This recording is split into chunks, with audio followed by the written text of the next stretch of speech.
The Grape Nuts Flakes program, coming to you from Bangor, Maine, where we are broadcasting for pilots and ground crew of Dow Field and starring Jack Benny with Mary Livingston, Dennis Day, Rochester, yours truly, Don Wilson, and our guest conductor, Abe Lyman.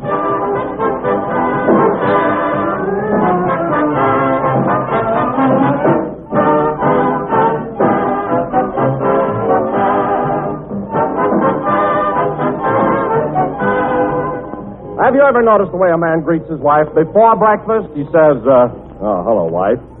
Sounds pretty glum, doesn't he? But just sit that same grumpy guy down to a big, tempting bowl full of delicious, toasty brown grape nuts flakes. Just let him sample that wide-awake, malty, rich goodness, and he'll manage time out to say, "Hello, darling, gee, but these grape nuts flakes take swell." Yes, ma'am, that's the kind of morning magic you can work any day in the week with those delicious, sweet-as-a-nut grape nuts flakes. Thanks to the super swell flavor that's so entirely different from any other flake cereal. Because it's a rich two-grain blend of sun-ripened wheat and malted barley. So get set for swell-tasting breakfast and get set for plenty of praise by asking your grocer for delicious, toasty brown grape nuts flakes in the 12-ounce economy-size package.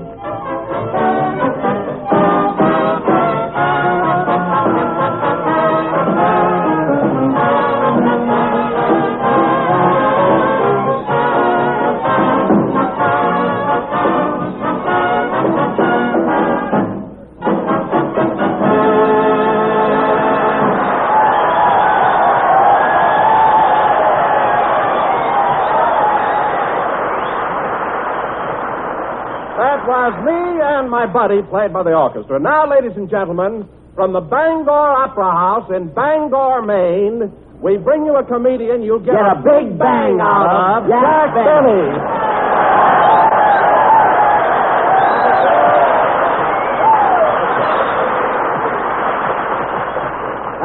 Thank you. Hello again, this is Jack Benny talking. And, Don, I could see that introduction coming a mile away. That's a pretty corny build-up to give me in front of all these boys from Dow Field. That's right, Jack. The old opera house is packed to the rafters. Imagine all these soldiers turning out to see us on a cold night like this. Oh, I don't think it's so very cold up here. Why, I am as warm as toast myself. Well, why not? You got more fat on you than a 10-cent pork chop.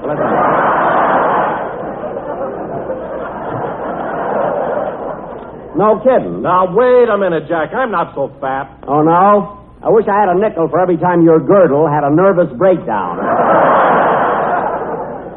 And don't tell me it isn't cold here. I slept under 12 blankets last night.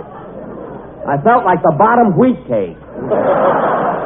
You know, Don, weather like this... Come in?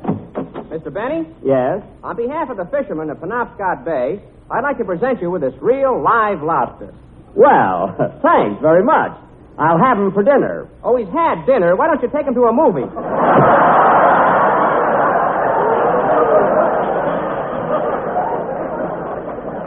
Isn't that sweet? A live lobster. Everybody's so nice up here. You know, Don, I'll never forget that reception at the station when we arrived. They had tanks and jeeps and sleighs, soldiers, Indians. You know, a real Indian drove me from the station to my hotel. Are you sure he was a real Indian? I think so. When he left, he had my toupee hanging from his belt.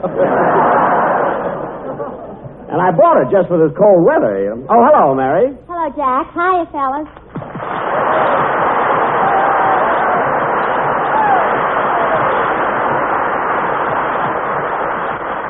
Well, Mary, here we are in Bangor, the easternmost city in the United States. Yeah. Just think, a few weeks ago we were in sunny California, and here we are on the rock-bound coast of Maine. Yes, ma'am. Boy, what a walk.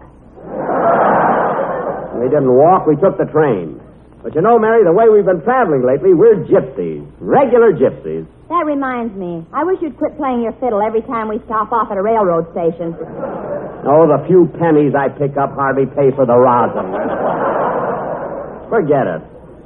And dangling Dennis Day out of the window on a string. Never mind. People know he's not a monkey. Well, as long as Dennis believes it, that's all that's necessary. Here comes the kid now. Hello, Dennis. Boy, am I sick of peanuts.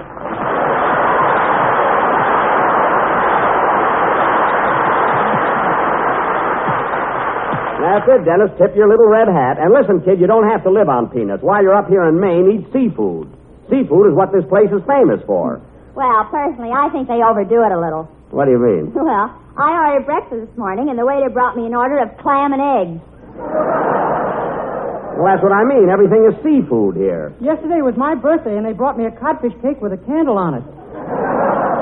What? I don't care much for codfish, but the candle was delicious. Well, Dennis, I didn't know yesterday was your birthday. Why didn't you give me a hint, and I'd have gotten you a present? Well, gee, I wrote you a note and went up to your room at the Bangor house and pinned it onto your pillow. Oh, was that your note? I thought it was from the chambermaid, and I sent her a bottle of perfume. Channel number 5. That's Chanel number 5. This was Channel. It came straight from the Penobscot River.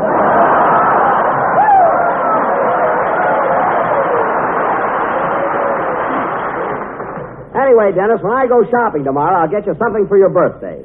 Now, what do you want? Would a gold wristwatch be asking too much? Yes. And now, ladies and gentlemen, Dennis Day will sing... Go away, kid. Go away. Dennis Day will sing a delightful number written by Cole Porter called the... Come in. Special delivery for Jack Benny. Take it, Mary. Wait a minute, Bud. Here's a tip for you. Oh, boy, a nickel. Now I can call up my wife and tell her to get that man out of the house. I knew he'd appreciate it. Who's the letter from, Mary? Let's see, F-I-L. It's from Phil Harris. Oh, good old Phil. Boy, he's in the Merchant Marine now. What does he say, Mary? Dear Jackson, here I am in the Navy, and I can't tell you how much good it has done me. Well. Remember those bags I used to have under my eyes? Well, they gave me a cap that was too big, and now you can't see them. You must be the picture of health from the nose up. My work here is almost the same as when I was a band leader, except that I have a much longer baton, and there's a mop on the end of it. Scrubbing the floor, eh? Frank Remley, my guitar player, is going to make a wonderful sailor. He has finally learned how to salute without sticking his thumb in his eye. I knew he'd make good. No more news, Jackson, but before I close, I want to thank you very much for that cigarette you sent me.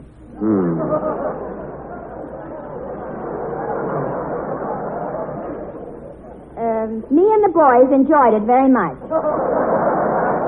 What's he talking about? I sent him a whole package of cigarettes.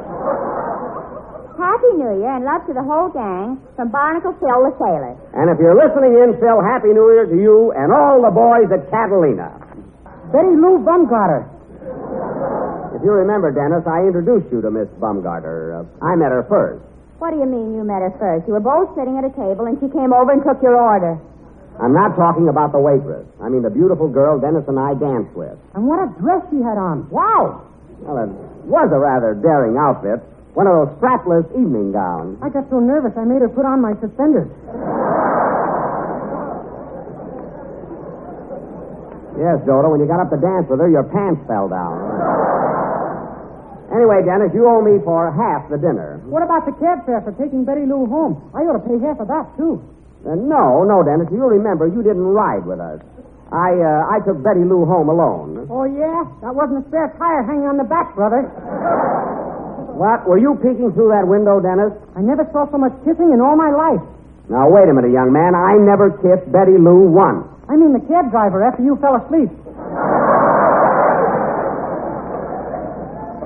Oh, so that's why he wouldn't take a tip.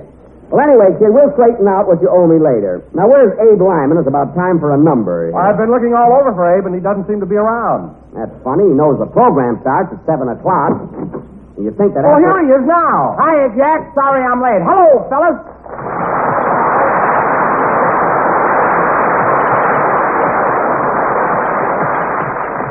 I was wondering why you weren't around, Abe. Where you been? Well, it took me a long time to get here. I'm living over in Bath, 100 miles away. You're living in Bath, Maine? Yeah, I got a room in Bath like you told me to.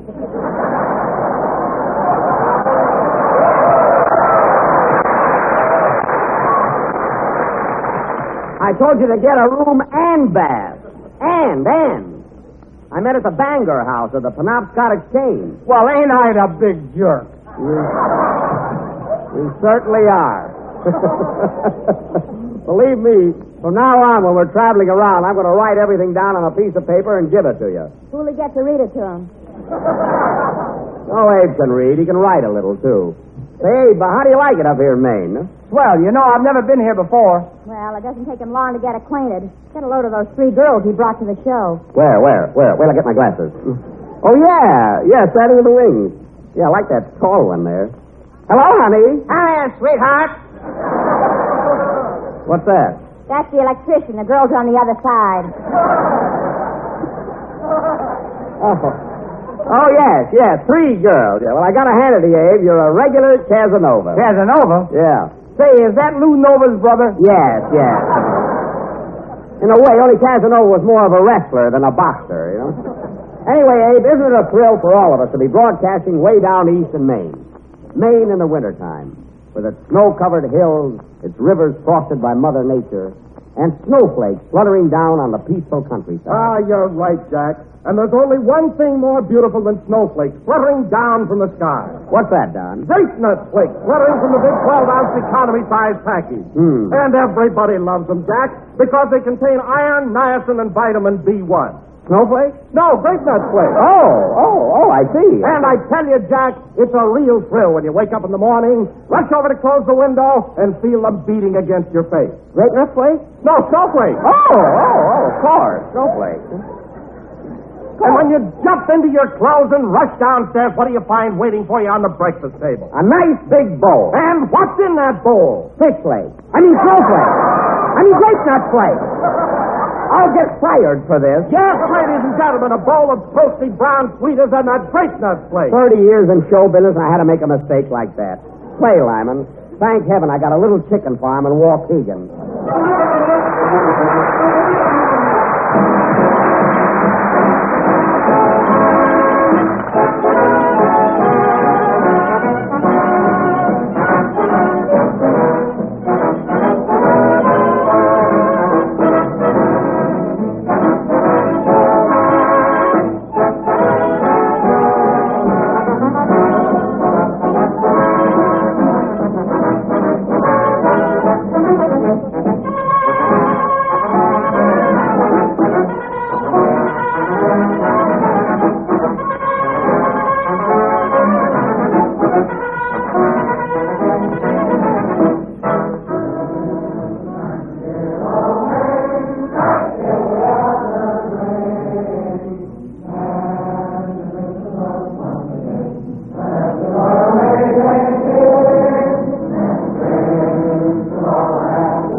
Sign song played by Abe Lyman and his orchestra and with a vocal chorus by everybody in the audience. Boy, could we have used Rudy Valley tonight. Say, before I forget it, tomorrow night you and your band and our whole gang are giving a show for the boys at the Boston Navy Yard. Tomorrow night? I thought you were all going to stay up here and go bear hunting tomorrow. No, I went bear hunting yesterday. Had a lot of fun, too. Fun. Tell him what happened. Tell him what happened. Nobody's interested. Oh, I am, Mary. Now tell us all about it. Well, Oh, it seems that Jack Thomas and his Baumgarter a new fur coat. I did not. So he bought a gun and went out to bag a bear for his bag.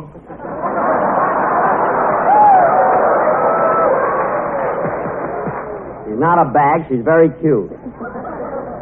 She got better looking legs than Lieutenant Olson. I heard about that, fellas.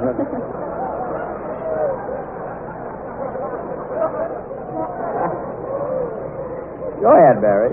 Anyway, Friday afternoon, Dennis, Jack, Rochester, and myself drove up to Guernsey's Winter Sports Lodge, and the next morning, must have been about 5 a.m., I heard the alarm clock ringing in Jack's room.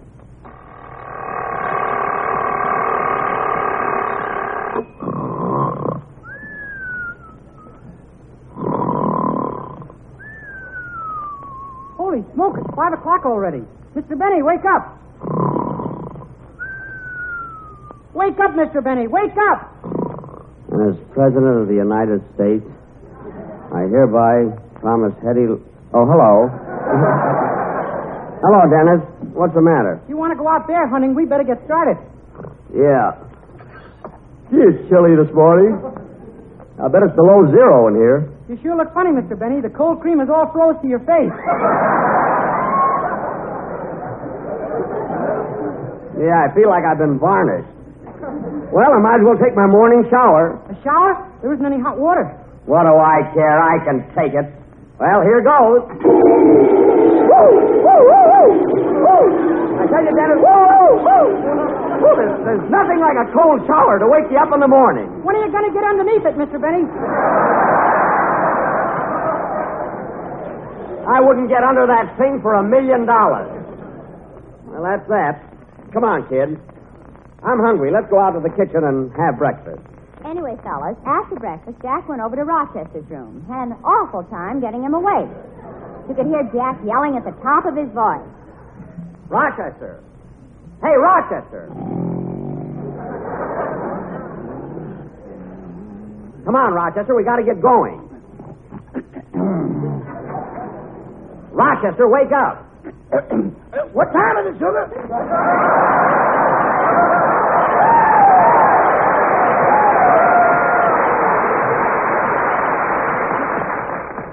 5:30, and it's me. Now kick those blankets off and get your clothes on. I ain't had my clothes off since we left California. Well, then get up. And listen, what's the idea of wearing those ear muffs in bed? That's so I don't have to look all over for my ears in the morning. Now, Rochester, quit stalling. I'll give you just 3 to get out of that bed. 1, 2, 3. Rochester!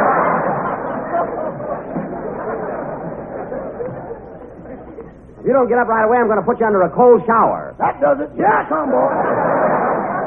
I thought so. Now, hurry up. We're all waiting for you. We'll get started in a few minutes, Mary. Now, where's that Indian guide? He should be here by now. What do you want a guide for? Because they know where the hunting's good. They're leading me right to the bear and the moose and the ducks. I'd sure like to get a mess of ducks. How can you have the heart to shoot a duck when you walk like one? Naturally, I walk a little funny. I'm wearing snowshoes. That must be our guide now. Come in.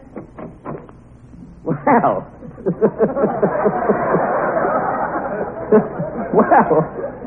Well, hello there. You want an Indian guide? That's right. What's your name? Why, me Chief Leaping Goose. How? How? De-do.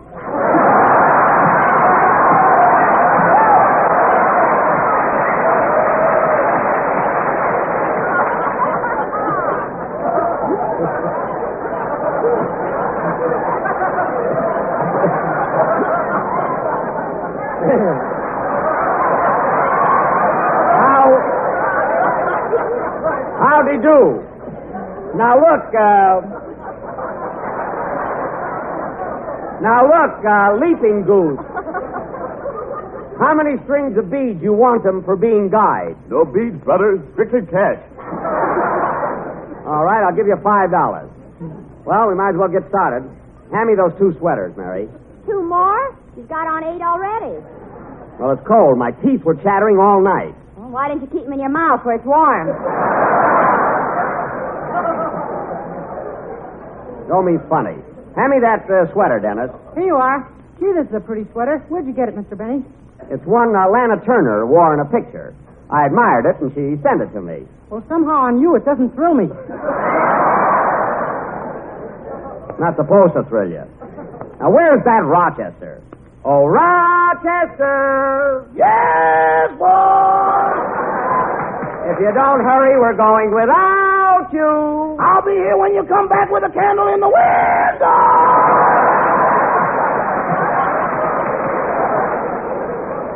You get out here.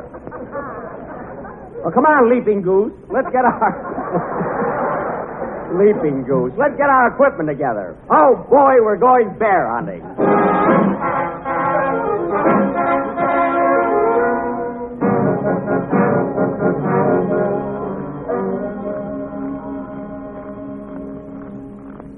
Hey, we've been walking through the snow for 3 hours. Hey, Leaping Goose, we haven't seen a bear or a moose or anything. Leaping Goose, much embarrassed. His face very red. Well, of course it's red. You're an Indian. Oh. I know how to get a moose. Now, quiet, everybody. Gosh, what's that? That's the mating call of the wild moose. Are you going to marry a moose, Mr. Benny? No, I want to shoot one. There are a lot of them around. Well, what do you want to shoot a moose for? He wants to get a hat rack the hard way. I want to get a bear. That's what I want. Now, stick close to me, Mary. Okay. You too, Dennis. Yes, sir. And Rochester. Rochester, keep up with us. I don't want you to get lost in this snow. Who, me? Just stay near us, that's all. Say, Mr. Benny, what's that? What's what? That little animal sitting on the log over there. Well, I'll be darned. It's a mink. I think that's a skunk, Jack. It is not a skunk. Oh, boss, inhale. Well, I'll be darned. Run, fellas, run for your lives. Hey, you know what? That really was a skunk. You're telling me. Walk behind us, Dennis. Way behind. Hey, Leaping Goose, when are you going to find a bear for us? Look, Paleface. Here come man in fur coat. Maybe he help us. Yeah, he might at that. Hey, mister, can you tell us where we can find a man in a fur... That's a bear! What's the matter with you? Now stand back, everybody. I'm going to advance and shoot Oh, be him. careful, Jack. Boy, it's a big one. We'll let him have it right between his eyes. You mean between your eyes? Turn that gun around. Oh, my goodness. Now watch me get him. Watch out, boss, you're getting too close. I don't want to miss him. Here goes. Ready? Aim. Well, I'll be... Now listen, Bear, give me back my gun. Give it back, I say. Pick him up, Mr. Benny. He's got you covered. I've got my hands up. Now listen, Bear. I didn't come out here to shoot you. I was after a moose. I want to get a hat rack. You gotta believe me. Please don't shoot. I'm too young to die. And besides, I'm out of season. You can't do it, I tell you. You can't do it. Now don't move.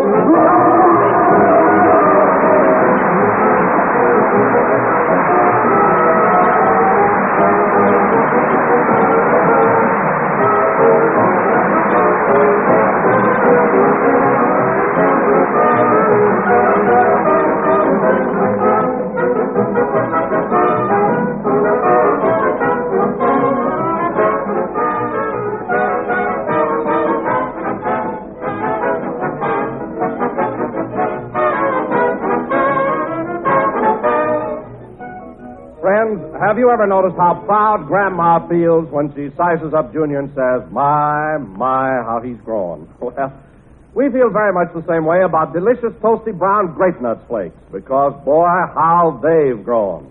Why, the increase in your purchases of grape nuts flakes during the past 3 years has been more than that of all other ready-to-eat cereals put together. And there's a reason. In fact, 2 big reasons. First, it's the malty, rich, sweet-as-a-nut flavor of Grape Nuts Flakes. Second, it's the grand nourishment you get from Grape Nuts Flakes.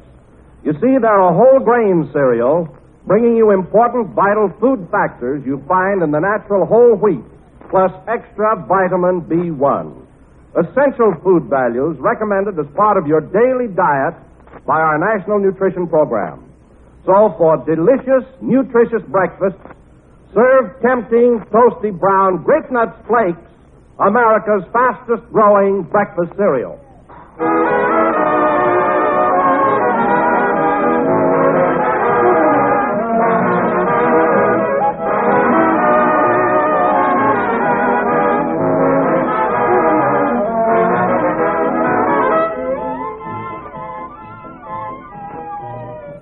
That was the last number of the 14th program of the new Grape Nut Flake series, and we'll be with you again next Sunday night at the same time.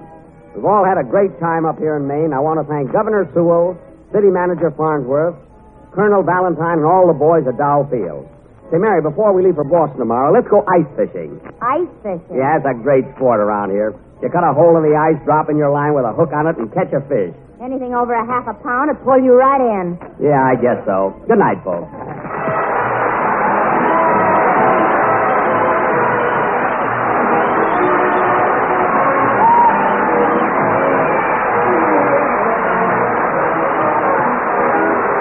The Jack Benny program is written by Bill Marlowe and Ed Beloit.